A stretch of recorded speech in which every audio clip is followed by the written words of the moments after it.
Muito boa tarde. Estamos aqui em mais uma sessão medieval organizada pelo Gabinete de Estudos Alciponenses e desta vez trazemos a Inês Lourinho para nos falar sobre uma efemeridade interessante no dia de hoje, visto que estamos exatamente no dia em que aconteceu a conquista da cidade de Lisboa aos muçulmanos em 1147 e, portanto, a doutora Inês Lourinho é investigadora do Centro de História da Universidade de Lisboa. O seu trabalho centra-se principalmente sobre as relações entre cristãos e muçulmanos na Península Ibérica medieval e sobre os contextos políticos e as dinâmicas da guerra de fronteira que conduziram à formação do Reino de Portugal. Interessa-se também pelo Magreb e pelo estudo dos grupos sociais que enfrentaram os poderes cristãos no Al-Ándalus. Passo então a palavra. Eu penso que está tudo a ver-se bem. Estou aqui com algumas dificuldades em ver o PowerPoint. Bem, vou passar a palavra à doutora Inês Lourinho para nos falar então sobre a conquista. Inês Lourinho, peço desculpa, Lourinho, para nos falar sobre a conquista da cidade de Lisboa e nomeadamente sobre as questões relacionadas com a Armada, e esta comunicação terá o título Armada Desviada de Jerusalém ou Verdadeira Cruzada. E passo então a palavra à doutora Inês. Agradeço a apresentação, agradeço também o convite ao Gabinete de Estudos Alciponenses, na pessoa do Manuel Fialho Silva e do Miguel Gomes Martins, por me terem convidado para esta sessão, que aceitei com muito gosto. Passo já então à minha apresentação e ao tema que nos trouxe aqui hoje, sobre a conquista de Lisboa. Esta é uma das temáticas que tem apaixonado a historiografia portuguesa e o dia de hoje, como disse o Manuel, é bastante apropriado para voltarmos a refletir sobre este tema, porque, embora os temas apaixonem os historiadores e a historiografia, nunca estão realmente lidos ou analisados. Há sempre novas perspectivas para abordar estes assuntos. E, por falar nisso, há outras questões que são associadas à fundação de Portugal, e eu diria que o ano e o local de nascimento de Afonso Henriques, a Batalha de São Mamede, a Batalha de Ourique, o Rei Asmar, estão entre estas questões. Então vamos a isto. Portanto, dizia eu que há questões associadas à fundação do Reino de Portugal que apaixonam. Inês, eu não te vejo, vais ter que dizer mesmo para eu mudar o slide, está bem? Ok, então muda o slide. Que apaixonam a historiografia como o local e o ano do nascimento de Afonso Henriques. Nasceu em Guimarães em 1111, não nasceu, a Batalha de São Mamede, Dona Teresa foi presa pelo filho ou não, em Ourique houve ou não uma batalha contra 5 reis mouros, quem era o rei Asmar. A conquista de Lisboa acaba por se inserir também nestas questões que já vêm ocupando a historiografia, os historiadores há décadas, algumas até há séculos. Lembremos o Alexandre Herculano e a Batalha de Ourique e a polémica que tudo isso suscitou. E estas questões não estão nunca verdadeiramente respondidas ou lidas, nem as fontes, porque há sempre formas de as abordar e de contribuir. Portanto, o ofício de historiador também é esse, é ir contribuindo para o avanço do entendimento sobre estas questões. Manel, o seguinte. Entretanto, sabemos, graças aos estudos de Armando Sousa Pereira, que Afonso Henriques nasceu em Viseu, em 1109, algo que já foi aceito pela comunidade científica, que Dona Teresa não foi presa nem o filho se zangou com ela, ou foi o fim do governo do condado, em 1128, no decurso da Batalha de São Mamede. Para a Batalha de Ourique, Herculano já tinha intuído que teria sido um forçado ocorrido no momento em que havia guerra no Magrebe entre almorávidas e almohadas. Eu própria também contribuí para este entendimento ao descobrir mais uma fonte árabe não traduzida e que fala justamente o que Herculano já tinha intuído. Depois, o rei Esmar, eu também creio que dei uma boa contribuição aqui neste caso para identificar de forma sólida esta personagem que era o governador de Sevilha, chamava-se Yahya ibn Ishaq al-Masufi, dito Anjamar, ou o caçador, é um nome berbere, e que foi governador durante cerca de 10 anos em Sevilha, genro do emir de Marrakech. E era, ao tempo da Batalha de Ourique, o único personagem que se poderia assemelhar a um rei que existia no Harb al-Andalus. Portanto, a questão dos 5 reis mouros é uma questão que não tem comprovação de acordo com a ciência que se vai fazendo. Bem, depois temos a questão que nos trouxe aqui hoje, 875 anos depois da conquista de Lisboa, e que muito se tem debatido a propósito das forças que auxiliaram Afonso Henriques. O nosso primeiro monarca seria assim tão influente para conseguir congregar anglo-normandos, germânicos, francos, para uma cruzada em que o auxiliava na conquista de Lisboa, ou era apenas uma pessoa de grande sorte que, por meio da retórica sua ou dos seus prelados, como o bispo do Porto, Dom Pedro Pitões, conseguiu desviar uma armada que se dirigia à Terra Santa e ali por alturas do Porto mudou de ideias e veio para Lisboa.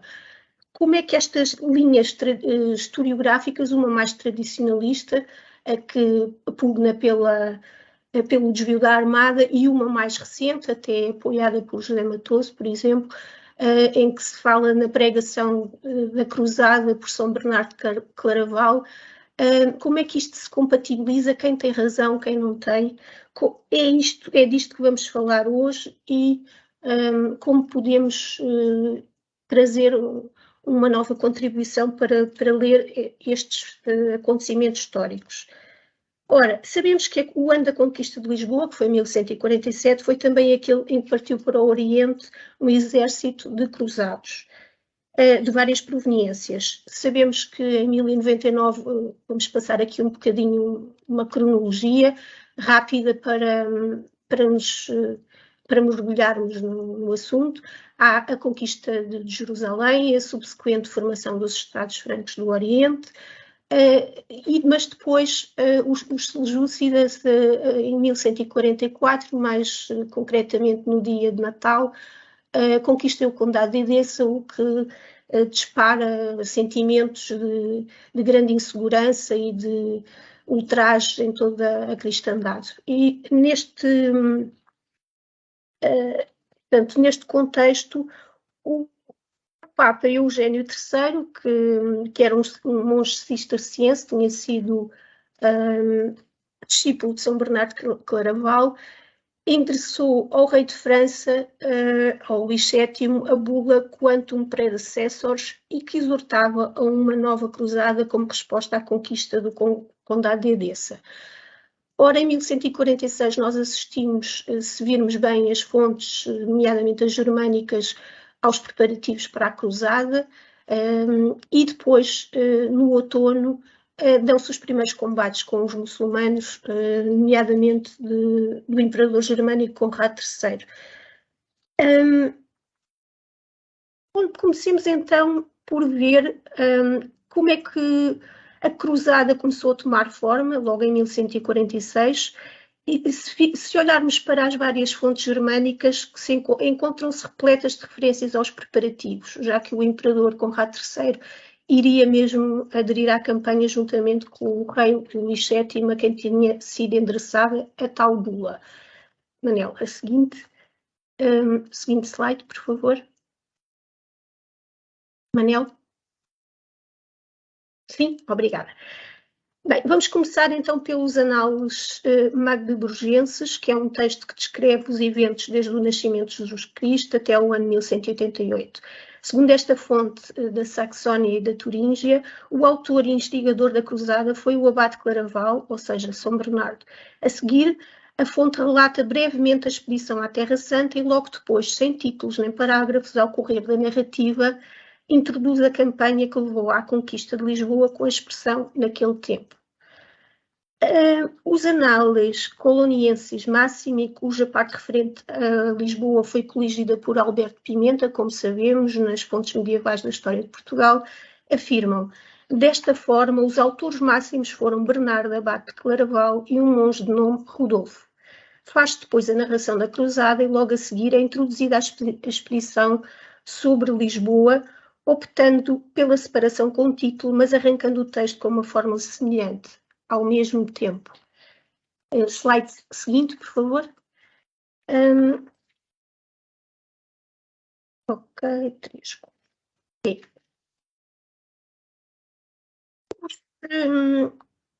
Análises bruno-vilarenses que vão desde o ano 1000 até 1179 aludem também à pregação de São Bernardo, fazem uma pequena descrição da cruzada, uma breve menção à conquista de Lisboa.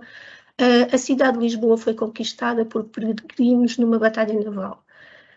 Também temos outra fonte que é a carta do clérigo Duodécimo de Landstein, participou na campanha sobre Lisboa e que vem inserida nos análises Sancti Visibodi, também publicado por Alfredo Pimenta.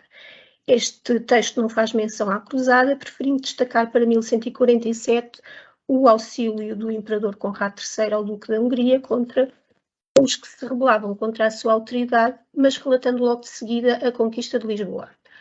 Ora, em todas estas fontes, com a evidente exceção da carta de Duodécimo, que não fala de Jerusalém, as campanhas da Terra Santa e de Lisboa encontram-se associadas, em termos temporais, mas também ao nível da articulação, como se fossem expressões de uma mesma estratégia de combate aos muçulmanos. Em nenhuma destas narrativas é suscitada a mínima suspeita de que a campanha de Lisboa não tivesse sido concebida com a intenção de conquistar a cidade e que constituísse mais uma expedição que ia rumo à Terra Santa e que, por alturas do Porto, com o auxílio de Dom Pedro Pitões, fosse desviada dos seus propósitos. Ora, na edição de Alfredo Pimenta, esta ligação entre a campanha de Lisboa e a cruzada falha porque o autor só publica as partes referentes à campanha de Lisboa, portanto, retirando os textos do seu contexto. Slide seguinte, por favor. Ao atentarmos noutra fonte, os Análias Rodenses, que cobre um período entre 1104 e 1156, e que foi redigida no Mosteiro de Limburgo, que é uma região que, para quem não está a ver, hoje está dividida entre a Alemanha, os Países Baixos e a Bélgica. E nós percebemos então que a interligação entre as campanhas do Oriente e de Lisboa não é uma suposição. Dada a proximidade face aos factos desta cronologia, portanto que a fonte vai até 1156 e foi redigida pouco depois disso, podemos pensar que isto é mais um testemunho do que uma memória tardia. Portanto, podemos dar-lhe alguma credibilidade.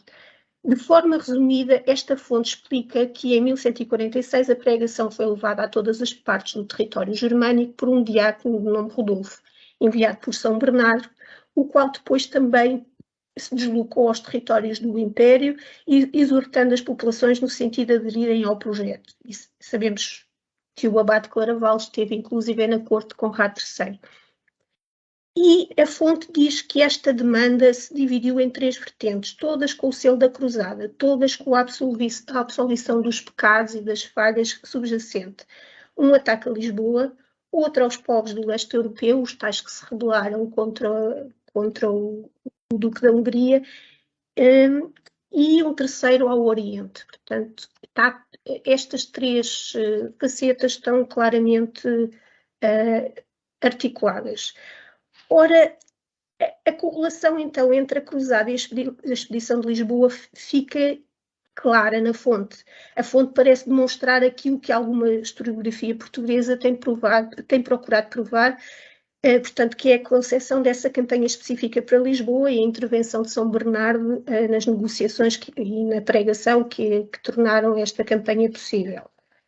José Matoso, com recurso a uma série de indícios, como doações e a verificação de relações entre o papado e o mosteiro de Santa Cruz de Coimbra, procurou estabelecer também uma associação entre São Bernardo e Dom Afonso Henriques para demonstrar a plausibilidade de uma cruzada pregada pelo abade Claraval. E, à primeira vista, os análises rodenses parecem confirmar estas suspeitas e este raciocínio de José Matoso. Slide seguinte, por favor. Só que depois temos um problema, que é um problema ou não, algo que nos desafia a pensar as fontes germânicas de outra forma, que é a fonte de origem inglesa que todos nós conhecemos, a de Expugnazione Lisbonense, que coincide em muitos pormenores com os textos germânicos. Difere num ponto essencial e que leva então a este debate aceso entre os historiadores, que é quando afirma que os cruzados tiveram de ser convencidos a participar na expedição contra Lisboa. A fonte inglesa é subejamente conhecida. Ainda assim, podemos fazer uma pequena resenha da parte que interessa ao nosso argumento aqui debatido hoje. Afonso Henriques sabia que estava para fundear no Porto uma armada que seguia para a Terra Santa, diz a fonte, deixou então uma mensagem ao bispo da cidade para que tratasse bem os cruzados quando eles chegassem e os convencesse a aderirem aos planos de atacar Lisboa, ocorrendo nesta fase então o famoso discurso que terá tocado os corações dos soldados e os terá levado a pensar que já não queriam ir para a Terra Santa. Segundo a fonte, há outro pormenor interessante, que é o rei já há muito se ausentara com o seu exército para enfrentar os mouros. Voltaremos a este ponto à frente. Ora, como se depreende, Afonso Henriques seguiu por terra, tarefa certamente facilitada pela conquista de Santarém, poucos meses antes, e enquanto os navios, obviamente, seguiriam por mar. Chegados a Lisboa, os cruzados iriam ouvir também os argumentos de Afonso Henriques para se juntarem à campanha. Portanto, tiveram ali mais um reforço positivo do rei. Surge então uma questão muito pertinente, que é como é que pode a memória escrita germânica conviver com a memória escrita de proveniência inglesa, admitindo que não haverá falsidade nas informações, até porque estas fontes até coincidem em muitos dados.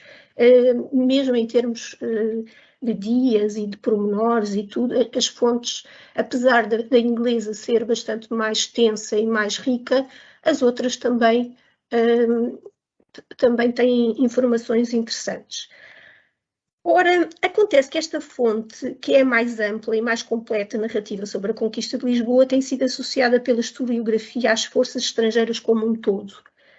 Mas estas forças nunca se comportaram como tal. Nós sabemos isso, que havia muita desconfiança entre flamengos, entre colonienses, entre outros grupos do Império Germânico, os francos também, os ingleses, portanto havia dissensões, quase desconfianças dentro do acampamento, e até nem havia um acampamento, havia vários, como sabemos todos. Portanto, não podemos olhar para esta fonte como se sumarizasse tudo aquilo que eram os cruzados, né, e ver os cruzados como um todo a partir de uma única fonte. Portanto, a narração acaba por ser feita sob uma perspectiva estritamente inglesa ou anglo-normanda, para sermos mais precisos, e não sob o ponto de observação da cruzada em geral. O que leva a que certas informações estejam ausentes, como as que respeitam a São Bernardo e aos diáconos que pregaram a cruzada em seu nome. Portanto, quanto sabemos, nunca estiveram em Inglaterra, portanto, tais informações não teriam interesse para o redator do texto. Concluímos assim que esta narrativa é parcelar, apesar de rica e interessante, é parcelar e não permite aferir a importância da conquista de Lisboa no contexto da Segunda Cruzada. Mas que importância era esta? Porque teria São Bernardo contribuído para a pregação de uma cruzada a favor da conquista de Lisboa, uma cidade e um território que era ultraperiférico, e não, por exemplo, da Almeria. O dinâmico Porto Almorávida que mantinha relações comerciais com o norte da África, com o Oriente, até com cidades-estado italianas, que tinha uma marinha de guerra formidável, que tinha frotas comerciais formidáveis. Mas, justamente, lembremos que Afonso VII conquistou Almeria igualmente em outubro de 1147, justamente uma semana antes de Lisboa ter caído. Ora, esta exclusão, digo eu, é uma proposta, pode explicar-se pelo facto de a campanha de Almeria já contar com tropas de Génova, Pisa, Barcelona, Leão e Castela, que, como nos diz os anais genoveses, começaram as negociações no verão de 1146, quando os genoveses fizeram um ataque à Almeria e viram que a capacidade defensiva da cidade era mais débil e que uma conquista seria possível. Podíamos passar ao próximo slide, por favor. Ainda assim, o Papa Eugênio III estava atento à operação sobre a Almeria e nós vemos uma carta muito interessante que ele endereçou em 1148 ao Afonso VII em resposta a um protesto do rei de Leão e Castela contra a Operação de Lisboa, porque ele considerava que os direitos de conquista de Lisboa eram seus. Ora, o Papa, na resposta, concedia a benção à expedição levada a cabo no ano anterior e prometia que tudo faria para que o bispo de Braga, D. João Peculiar, reconhecesse Toledo como arquidiocese primaz, que é uma questão antiga, não é? Que Braga, Toledo, Compostela, todas estas arquidioceses se debatiam para saber quem era a primaz e quem tinha direitos sobre quem. O Papa fazia também,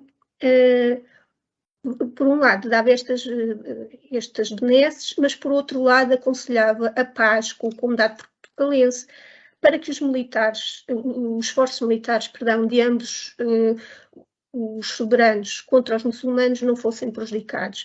E depois pedia, por fim, para Afonso VII desistir da queixa contra Afonso Henriques, motivada pela conquista de Lisboa.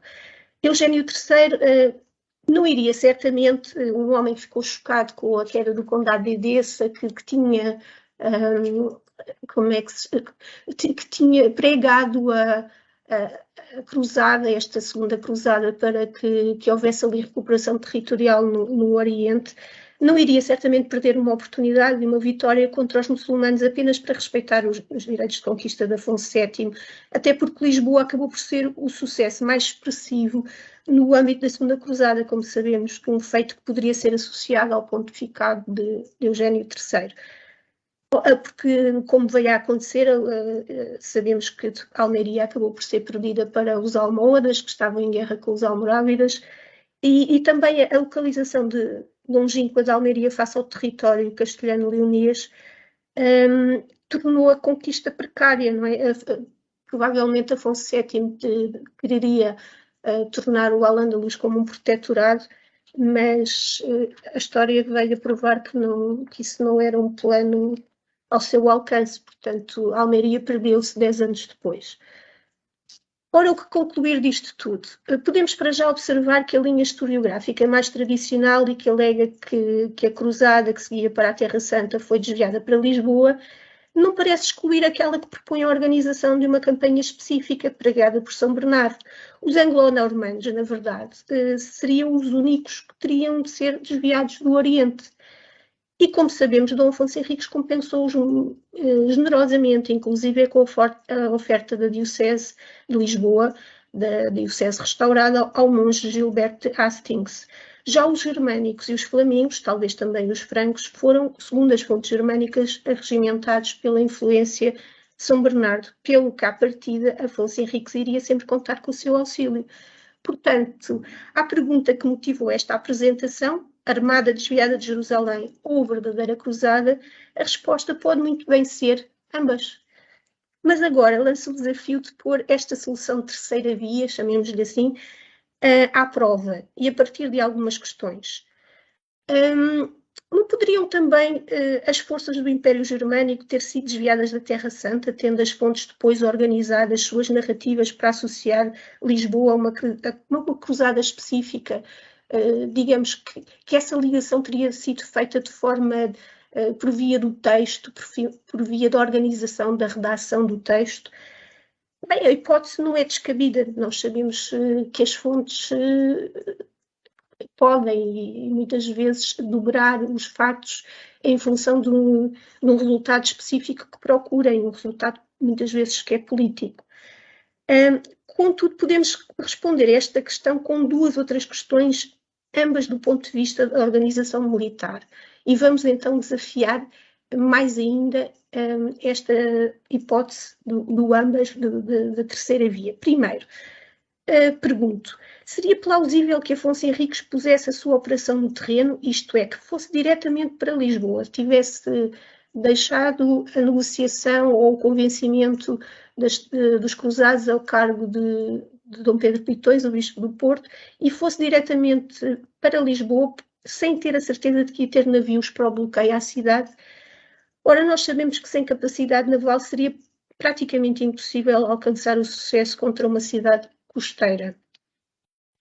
Por outro lado, deixar para o momento em que estaria às portas de Lisboa todas as negociações com as forças estrangeiras, forças estas que podiam nem sequer chegar, tampouco parece razoável.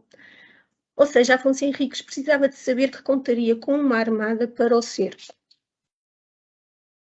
Em segundo lugar, podemos lançar outra questão para desafiar a hipótese. Como lidaria o imperador Conrado III com a possibilidade de uma frota sua, ou pelo menos às suas ordens, necessárias para o esforço de guerra na Terra Santa, uma frota que fosse desviada para a conquista de uma cidade de novo ultraperiférica, servindo os interesses de um monarca sem grande relevância no teatro político da Europa Ocidental?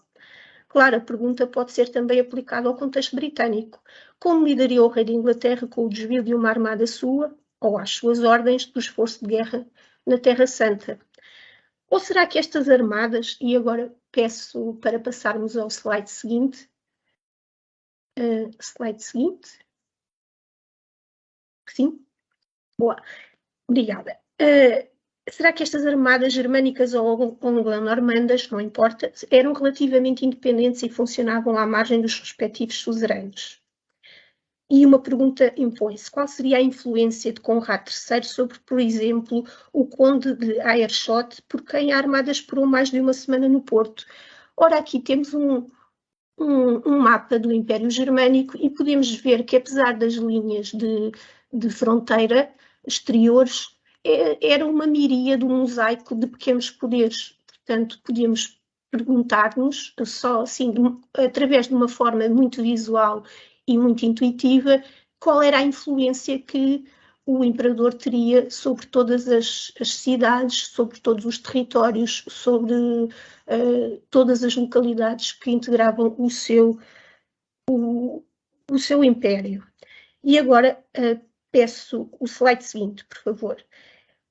Também podemos perguntar que poder efetivo sobre os anglo-normandos da Anglia Oriental teria o rei de Inglaterra, que era neste momento Estevão de Blois, cujo reino estava a ser marcado por graves conflitos sucessórios depois de ter usurpado o trono à sua prima imperatriz Matilde. Eu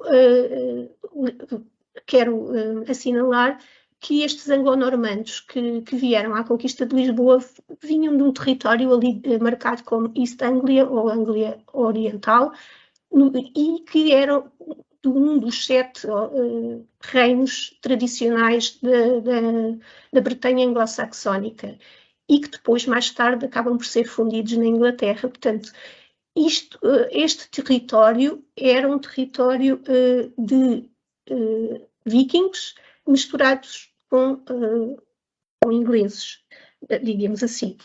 Portanto, podemos passar ao slide seguinte, por favor. Aqui já temos, no século XII, qual seria a configuração do território inglês e com o reino da Anglia Oriental já introduzido no reino de Inglaterra, porque temos que lembrar que este reino foi absorvido 130 anos antes na conquista de Lisboa, quando o rei dinamarquês Canuto o Grande se tornou rei da Inglaterra, e na altura ele tornou uma personagem bastante curiosa da história, que é o Torquel o Alto, tornou-se ou conde da Anglia Oriental. Portanto, era daqui, deste território miscigenado, que vinham as mais destacadas figuras das forças ditas inglesas, como Hervé de Glanville e Gilbert Hastings, num momento em que todo o território inglês estava a ser devastado por grandes conflitos internos à conta da sucessão e da usurpação do trono por parte do rei Estevão de Blois. Portanto, depreende-se que o controle territorial também não fosse muito sólido. Portanto, daqui se depreende que é possível que estas armadas gozassem de grande ou total autonomia para decidirem o seu destino, se Lisboa, se a Terra Santa. Mas a constatação em nada mudaria a posição de Afonso Henriques, pelo que nem precisamos de aferir que grau de autonomia seria esse, ou seja, independentemente de os anglo-normandos ou dos germânicos poderem ir ou não para a Terra Santa, decidirem livremente, não estando distritos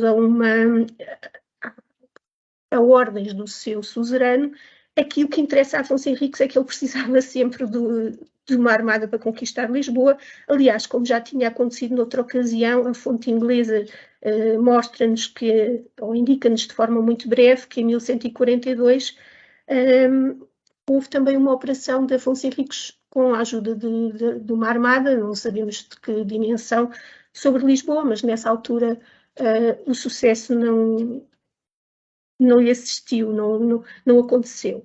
Portanto, o sucesso desta nova operação exigia negociação e organização, pelo que, no mínimo, o apoio germânico teria de estar garantido. Aliás, na fonte inglesa é notório que os flamengos e outros povos do Império aceitaram as propostas de Afonso Henriques de bom grado, para grande espanto dos anglo-normandos. E deixar exclusivamente à sorte e à retórica o curso de uma operação militar de grande envergadura também não parece plausível. Ainda que a sorte e a retórica possam ter ampliado as forças com que veio a contar Afonso Henriques. Porque terá talvez sido um golpe de sorte que todas as armadas, a anglo-normanda e a que vinha do Império Germânico, se tenham encontrado no sul de Inglaterra. Slide seguinte, por favor. Ora, se fizermos uma leitura apurada de todas as fontes da anglo-normanda e das germânicas, podemos perceber, e elas coincidem em grandes detalhes, como eu já tinha referido, que o imperador Conrado III seguiu por terra para o Oriente e que a 26 de abril saíram navios de Colónia, os quais chegaram ao porto de Dartmouth a 18 de maio, onde se encontraram com as forças flamengas. Depreende-se que este seria o ponto, slide anterior. Ok, obrigada.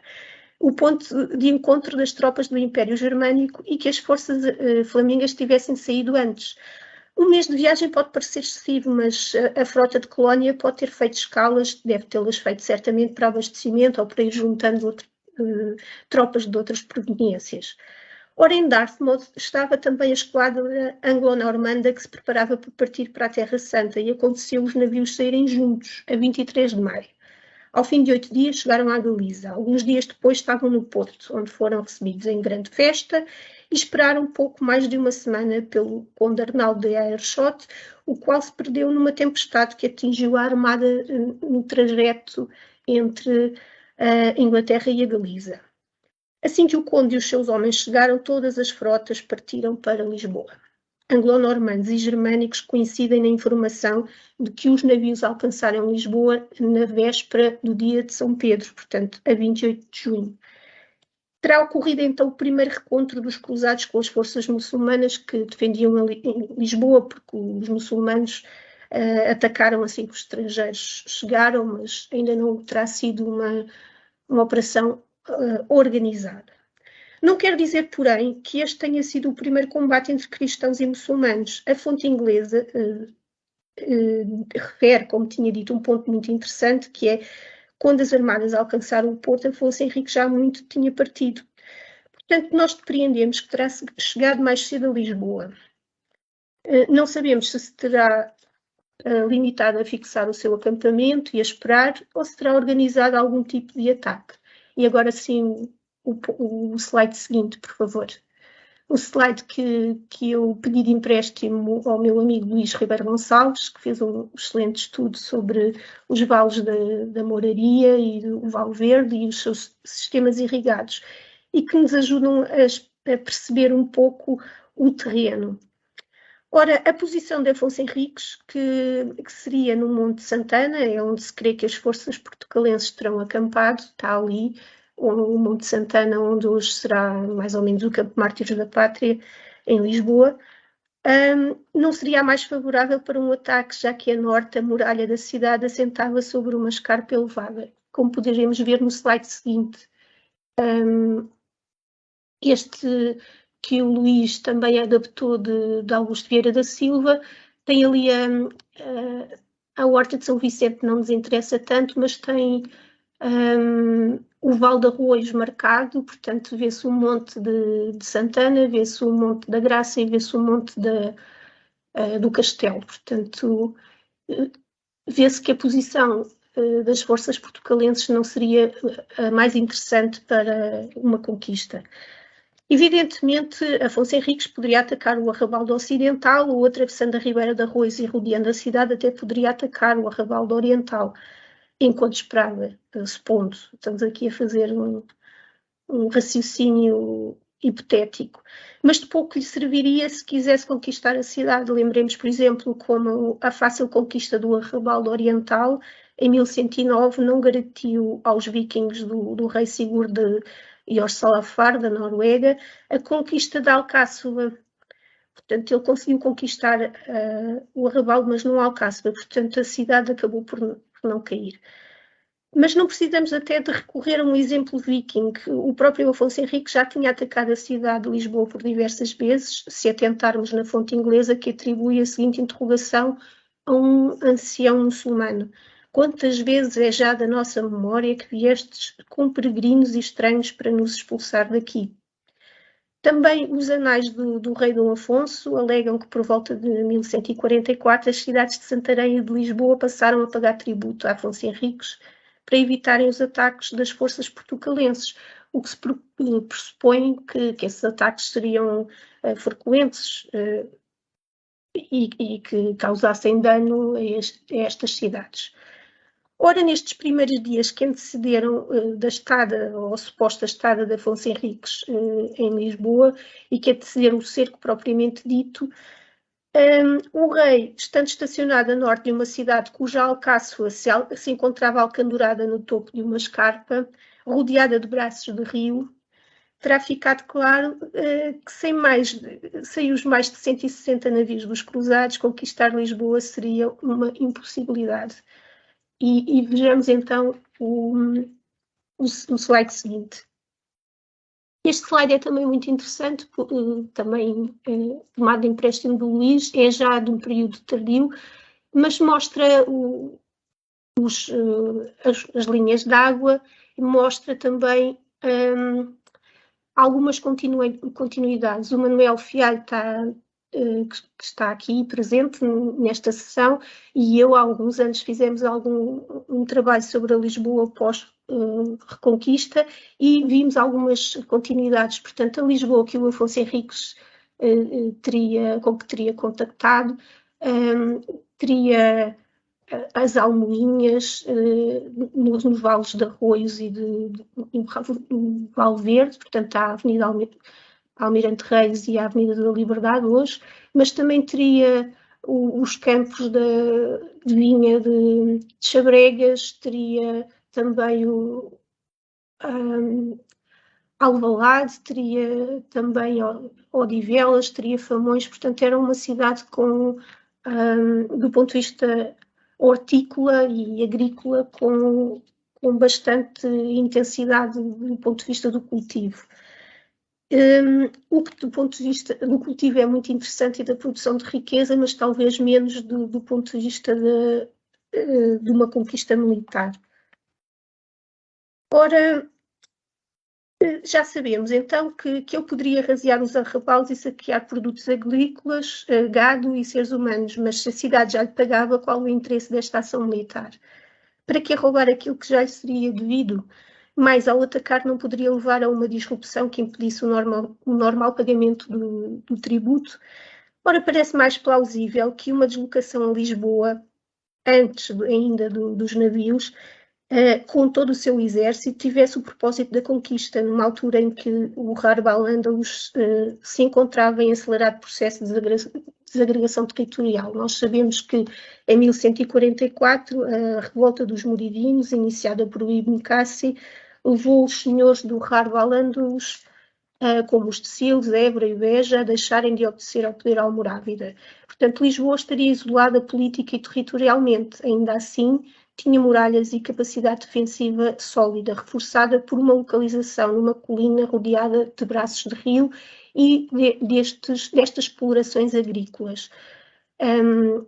Lembrando-me, por exemplo, do ataque ao Moa da Santarém em 1184, que teve bastante dificuldade na progressão do terreno por causa também das vinhas e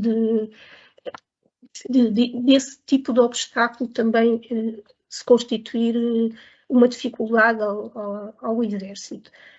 Ora, voltemos então à pergunta que motivou esta apresentação: Armada Desviada de Jerusalém ou verdadeira cruzada? Depois de desafiarmos a proposta da terceira via, a resposta mais plausível continua a ser ambas. E o cerco propriamente dito, sabemos que se iniciou a 1 de julho e foi degradando as condições de salubridade e as provisões dos muçulmanos até que a cidade caiu, fazendo agora 875 anos, em outubro, uma semana depois de Almeria. Mas, ao contrário de Almeria, Lisboa nunca mais estaria debaixo do domínio muçulmano, tendo acabado por ser um dos mais tangíveis sucessos da Segunda Cruzada. E era isto que eu tinha para vos apresentar hoje. Portanto, retorno a palavra aos moderadores. Obrigado, Inês. Penso que tivemos algumas dificuldades na transmissão e que não conseguimos mesmo evitá-las. A única forma seria realmente anular tudo aquilo que já tinha sido feito e voltarmos a fazer de novo, que se calhar não fazia sentido, na medida em que o áudio estava a ouvir-se da perfeição, só estávamos com dificuldades no vídeo. De qualquer forma, queria agradecer-te e dar os parabéns por esta magnífica intervenção que tu tiveste e que nos trouxeste aqui hoje em dia de São Crispim e São Crispiano, para comemorarmos esta conquista, para celebrarmos esta conquista, ou para evocarmos, melhor ainda, esta conquista de Lisboa a 1147. Houve muitas questões que, naturalmente, poderiam suscitar debate. Concordo perfeitamente com a tua direção no sentido de uma terceira via. Na realidade, aquilo que temos são duas opções completamente distintas: a do grupo dos cruzados anglo-normandos, que não sabe ao que vem, pura e simplesmente, e os cruzados do norte da Europa, esses sim, a quem São Bernardo e os seus discípulos pregaram diretamente e com quem seguramente houve negociações. A questão, para mim, recua um bocadinho mais. Como é que, e há bocadinho colocaste a questão, eu estava à espera de ter alguma resposta, como é que São Bernardo se vai interessar por este cantinho aqui da Europa, ou por outra? Como é que chegará o apelo de Afonso Henriques a São Bernardo, ou como é que São Bernardo toma a iniciativa, ao arrepio de Afonso Henriques, imagino que não, de lançar esta cruzada, ou parte desta cruzada em direção ao ocidente da Península Ibérica, porque na realidade isso são questões que, se há alguns anos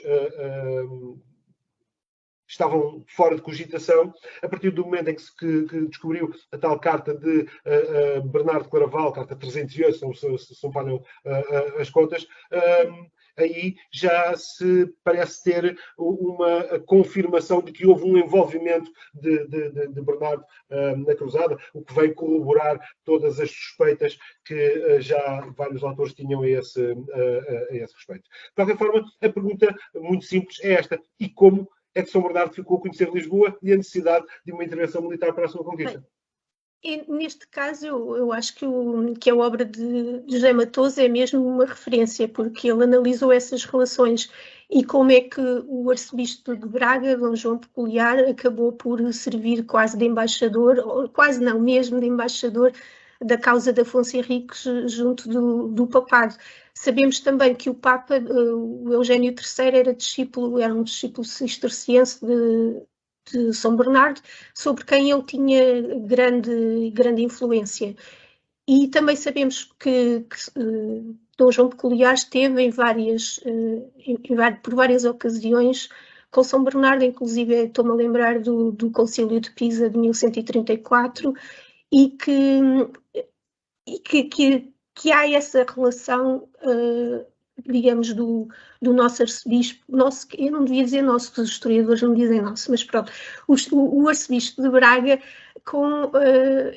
há essa relação, portanto, e nós podemos intuir que isso produziu efeitos, até porque depois há essa pregação, há consequência, não é? Sabemos que Dom João Peculiar está nesses sínodos, e depois há a consequência disso, que é a pregação, e as fontes germânicas são claras. Claro que podiam ser uma fabricação, mas digamos que tudo junto, tudo faz um mosaico sobre o que é que poderá ter acontecido.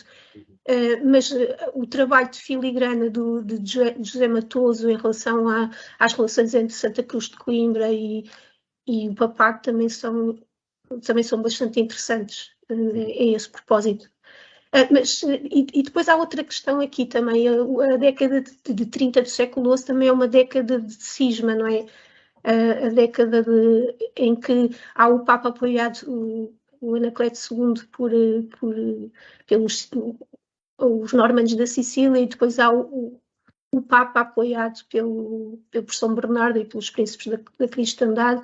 E, portanto, há um Papa e um antipapa, e há vários sínodos onde Afonso Henriques se faz presente, não ele, obviamente, mas os seus representantes, e onde se posiciona do lado certo, digamos, da cristandade.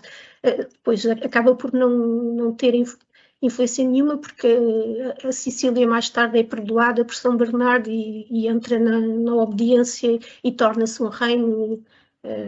Mas nesta década de 30, Afonso Henriques conseguiu, do ponto de vista diplomático, associar-se a esse movimento também de impedir que Rogério II da Sicília fosse reconhecido como rei. Não sei, são pistas para... Acho que não há uma resposta única, que há indícios que vão ter que ser colados e como um puzzle, com paciência. E depois o papel também do Amadeu de Saboia, tal como o José Matoso sublinha, que pode também ter tido algum peso nesses contactos. Sim, porque há as negociações do casamento, não é? De Afonso Henriques também, portanto, Afonso Henriques, apesar de viver num território ultraperiférico, tinha as suas ligações ao movimento da cristandade, tanto às cruzadas como por exemplo, aos templários, não é? Que logo desde o início a Dona Teresa reconhece aos templários a sua importância e atribui o Castelo de Soura, e depois é confirmado em 1130 por Dom Afonso Henriques. Portanto, existe uma ligação ao que está a acontecer no resto do Mediterrâneo. Não na Europa, eu vou pôr o Mediterrâneo em geral, porque acho que faz mais sentido. Digamos que, apesar de viver num território ultraperiférico e de ter uma importância secundária face, por exemplo, a Afonso VII, ele maximizou as suas hipóteses de uma forma inteligente, digamos. Okay. Obrigado, Inês. Manel, suponho que tenhas também muitas questões para colocar à Inês, sendo que não os poderás colocar a todas. Claro. Gostei muito desta comunicação, desta apresentação, e infelizmente conseguimos ver o PowerPoint, ainda bem que insististe nisso, Inês, porque ajudou a perceber e foi muito interessante.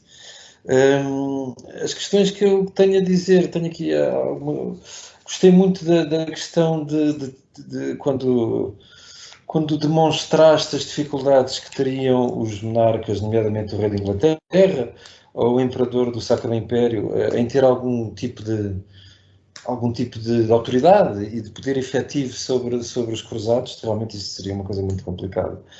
Aliás, o cruzado que escreve o relato da conquista, pouco ou nada refere o rei ou o imperador, quer dizer, são pessoas que parecem estar ausentes daquele espaço, quer dizer, não têm ali muito a dizer, sobretudo naqueles momentos concretos. E achei isso muito interessante. Depois, acho que é também muito importante perceber, como tu demonstras muito bem, que nesta época, portanto, nestes meados do século XII, a Europa Ocidental já estava bastante ligada, não só entre si, mas também com o Mediterrâneo, e portanto as coisas funcionavam e as pessoas sabiam o que é que estava a acontecer. Aquilo que nos parece às vezes a periferia ou coisas muito bastadas, se calhar não eram bem assim.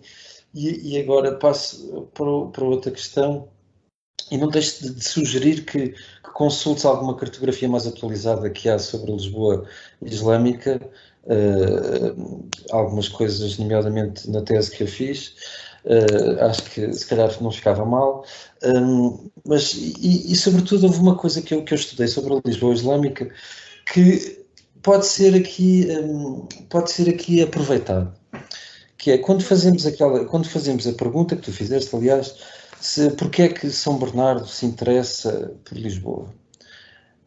Uma das questões a que eu cheguei é que Lisboa era maior do que aquilo que se pensava. E esta dimensão, a dimensão de Lisboa, portanto, não só da cidade, dá-lhe uma certa preponderância económica a que não estaria alheio São Bernardo, nem o rei da Inglaterra, nem os cruzados, e muito menos o Afonso Henriques, que sabia o que é que estava a fazer. Logo, onde é que eu quero chegar? É que esta situação periférica e de cantinho de Lisboa que costumamos pensar não era bem assim. Lisboa era uma cidade do tamanho da Almeria, provavelmente. Não deixa de ser periférica, está interligada. O Magreb e as portuguesas do Magreb,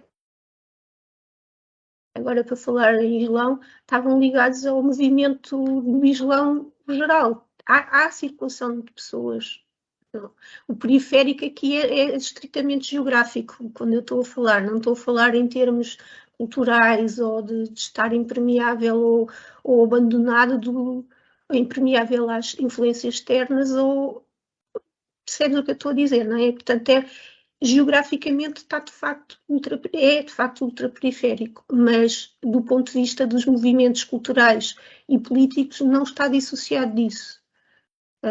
Até as tribos do deserto do Saara fazem parte da UMA, da comunidade islâmica, assim como Lisboa também faz parte de alguma coisa, não é?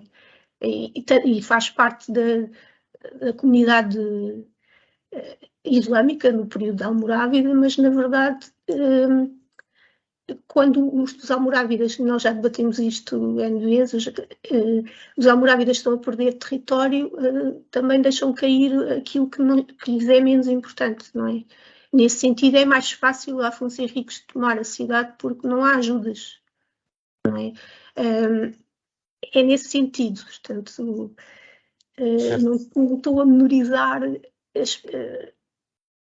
pronto, se tivesse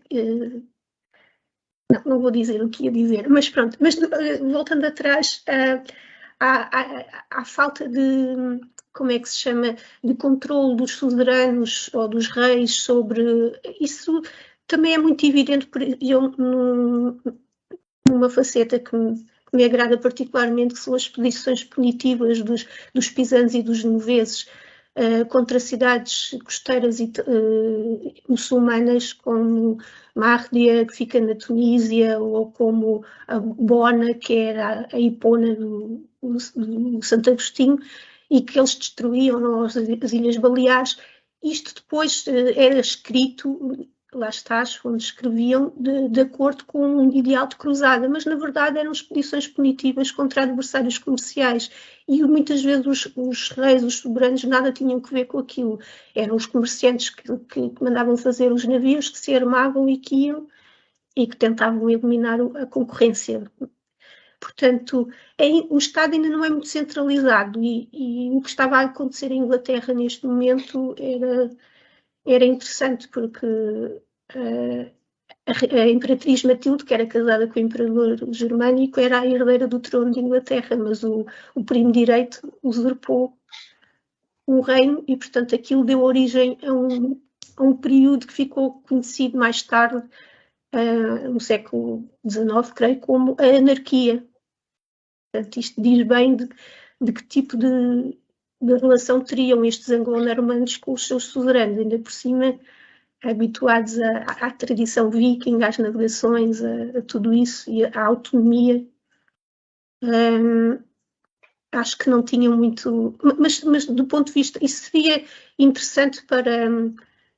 no sentido em que podíamos dizer, eles podiam decidir à vontade para onde queriam ir, mas para o Afonso Henriques isso era irrelevante, porque ele continuava a precisar de uma armada para tomar Lisboa, uma cidade tão complicada, não é? Hoje tudo aquilo está aterrado, mas não estava, não é? Havia a praia, havia a maré, havia os braços de rio, havia as hortas, não era assim chegar e ver e conquistar, não é? Não é bem isso.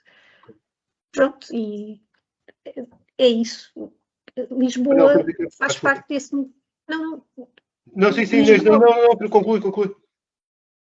Para finalizar o que estava a dizer, Lisboa fazia parte do mundo muçulmano e depois também, e Afonso Henriques também fazia parte do mundo cristão. E temos que pensar nisso também, não é? Manuel, temos aqui algumas questões, não sei se estás a... Sim. Vi agora, temos aqui uma questão do Fam Vogel, que pergunta diretamente, portanto é uma pergunta direta, à Inês, se encontrou nas fontes alusões à existência de outras minorias que viveram em Lisboa, como os moçárabes e os judeus. E depois diz, minorias que parece que não foram poupadas na conquista pelas tropas estrangeiras, apesar que Afonso Henriques quis poupá-las. Bem. Isso também podemos responder em conjunto, Manel, sim, não é? Sim. Tendo em conta o artigo que fizemos há uns anos para a Charagib, a revista... Exato. Mas diz, Inês, força, avança. Não, sim, eu e o Manuel fizemos há uns anitos já um artigo, uma investigação, melhor dizendo que deu origem a um artigo, em que procurámos realmente perceber qual seria o tecido social da Lisboa depois da conquista. E é evidente que no meio da conquista e de uma operação militar há pessoas que não são poupadas, não é? Que acabam por morrer porque os conquistadores não vão lá perguntar de que religião é que tu és ou como, posso matar, não posso matar, não é? No meio de uma operação de guerra não há esse tipo de contemplações, mas aquilo que ficou na cidade de Lisboa aponta para muçulmanos, sim. Não sabemos qual seria a extensão da comunidade face àquilo que havia antes, o que é que se perdeu. Houve muitos que saíram com os seus bens, segundo a fonte, mas acredito que muitos tenham morrido também, não é? Havia judeus, sim, também, e passaram a existir estas comunidades que ajudaram o rei a conquistar a cidade, não é? Depois passamos a ter anglo-normandos, passamos a ter germânicos que recebem doações e que também constroem as suas igrejas e tudo isso, os moçárabes.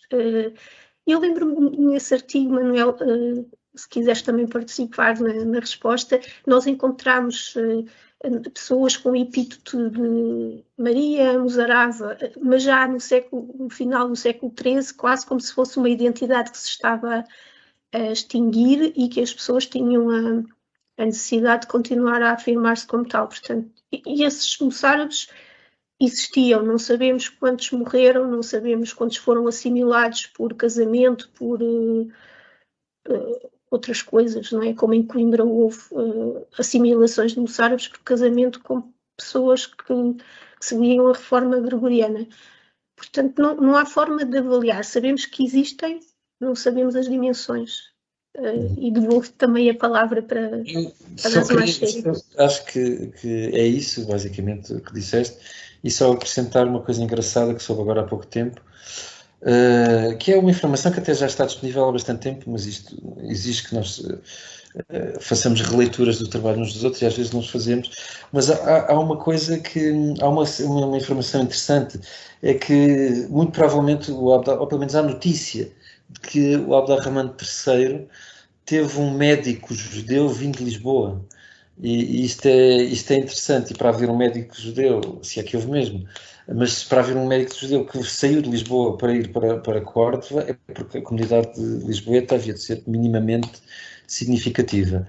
E depois há outros indícios, mais do ponto de vista do urbanismo e de algumas fontes escritas, que nos dizem realmente que há indicações posteriores que nos fazem pensar que havia muitos judeus em Lisboa, com certeza, no período islâmico. E depois também, houve uma coisa que por acaso não falaste agora, mas que falamos, que todos os historiadores repetem constantemente, nós os três que estamos aqui, todos os outros que falam sobre a conquista de Lisboa e sobre a Lisboa islâmica, que é aquela passagem do rei Sigurd, que diz que Lisboa era metade pagã. Ou seja, portanto é preciso lembrar às pessoas consigo. Manel. A gente não sabe isso era em 1109, não sabemos se a população se manteve estável. Claro, mas eu estou a dizer mesmo em 1109, é só para dar à chega dessa questão. E realmente Lisboa, sendo o Sigurd cristão, e nessa altura... mais ou menos, vá. Também atacava cristãos, não é? Isso. E diz-nos ele que Lisboa, portanto, tinha muitos cristãos e é uma informação interessante e realmente faz sentido com aquilo que depois nós descobrimos e que referimos no tal artigo, já para o século XIII. E pronto, era só isso. E aproveito só para dizer que faz hoje, então, 875 anos que Dom Afonso Henriques teve acesso à cidade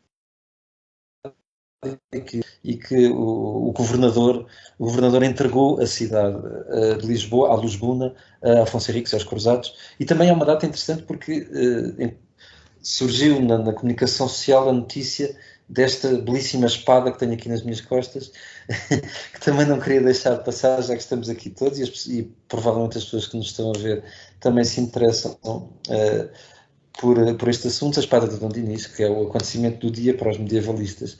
E, portanto, temos um dia bastante medieval e com bastantes acontecimentos. E muito obrigado, Inês, pela tua comunicação.